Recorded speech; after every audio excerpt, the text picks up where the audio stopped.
This video began as some tips for landscape painting, but then I realized that the tips or rules could be applied to painting in general, as all the ideas carry over and are excellent to remember when painting from your imagination.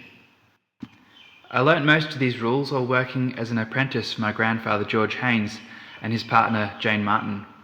One of the rules was don't use white before midday. There are a few reasons for this.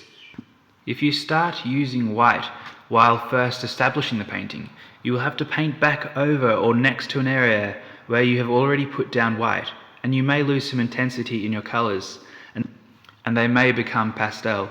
There is nothing wrong with pastel, but you want to be the one to decide when you want a desaturated colour. You also don't want to use white at the start because you want to start a painting with fast drying colours like burnt umber and burnt sienna, and white is one of the slower drying colours. Instead, it's better to start the painting with fast drying colours and some thinners, and to apply the paint thinly.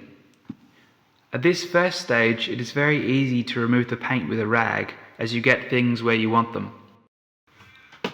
Tone is probably the most important thing to get right, followed closely by warmth. If you get these right, the painting will feel right. Chroma or hue is the least important element, and it is often best to shift these hues around to give the greatest harmony, rather than trying to get them the same colour as what you are seeing in the real world. Colour is more suited to generating emotion or character for different objects. I try to stay as long as I can with the big picture elements, trying to see what the overall statements of the painting are going to be. What is the composition like? And what are the tonal and warmth statements? It is better to mix your own blacks, as you will learn more about colour mixing. You will also mix a slightly different black each time, and you can use this to your advantage, as you will need to mix a variety of shades and shadows in your painting. Some warm, some cool, some yellowish, some bluish, some purplish, and so on. Not having a tube of black paint to fall back on might encourage you to look more closely at the chroma and warmth of the shadow. Mixing blacks in this way can also achieve a cleaner look for your painting, as you can darken a colour as it goes into shadow without it looking dirty, as can happen when adding just black. If I have a red and I gradate darker with black, it may look messy, rather than if I use a green to gradate darker. Green is the complementary opposite of red, and so will darken it naturally.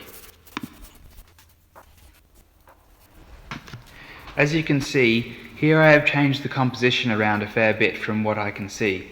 I could probably have spent longer before I started finding a view that was better compositionally.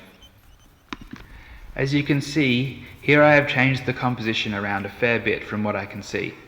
I could probably have spent longer before I started finding a view that was better compositionally, but sometimes I just like to start and see where it leads me.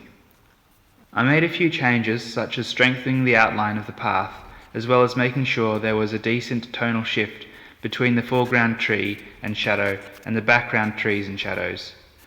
Finally, I decided that there needed to be some more space in the painting, so I removed the foliage which was behind the tree on the left.